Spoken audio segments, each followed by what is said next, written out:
Stroke आला होता, तो डाव्या बाजूला आला होता. याचा अर्थ उजव्या मेंदूतली कुठली तरी रक्तवाहिनी खराब झाली, कारण उजवा मेंदू डाव्या हातापायाला ताकद देतोय, तुला पण माहिती आहे. आता पण त्याच बाजूला स्ट्रोक आलाय, याचा अर्थ कुठली तरी रक्तवाहिनी नक्कीच खराब आहे, त्यात काही शंका नाहीये. आणि तू अशी चालढकल करू नको राजा. समजा पूर्ण पॅरालिसिस झाला तर काय होईल राजा? खरंय की खोटं? असं तू दुर्लक्ष करत जाऊ नको. तुला गोळ्या दिल्या होत्या राजा, त्या गोळ्या बरोबर होत्या, त्या तू बंद केल्यास. पण त्या गोळ्यांच्या पलीकडे आपल्याला बरेच तपासण्या कराव्या लागत आहेत की दरवेळी उजवीकडचीच रक्तवाहिनी का खराब होतीये. तुला कळतंय ना? समजा मोठा दोष असला तर त्याला नुसती औषधाने बरं होईल का दुसरं काही करावं लागेल हे बघावं लागेल. पण असं दुर्लक्ष करू नको राजा. अरे तुझ्या वयात पोरं लहान असतात, अजून भरपूर जायचं असतं जीवन. बरोबर आहे की नाही मामा? लेका मामाला बरोबर कळते, तू ऐकत नाहीस त्याचं. रक्तवाहिनीची सोनोग्राफी, त्याला डॉपलर म्हणतो आम्ही, तो करावा लागणार आहे. समजून घे. MRI करावं लागणार आहे, बरेच तपास करावे लागणार आहे.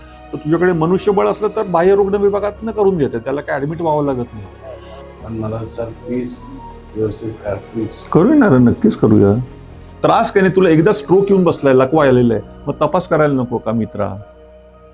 याला म्हणायचं स्वतःकडे दुर्लक्ष करणे. प्रत्येक डॉक्टरांकडे गेलो तर फक्त रक्त पातळ व्हायचं औषध आणि बीपीची गोळी, याच्याशिवाय काही देतच नाही.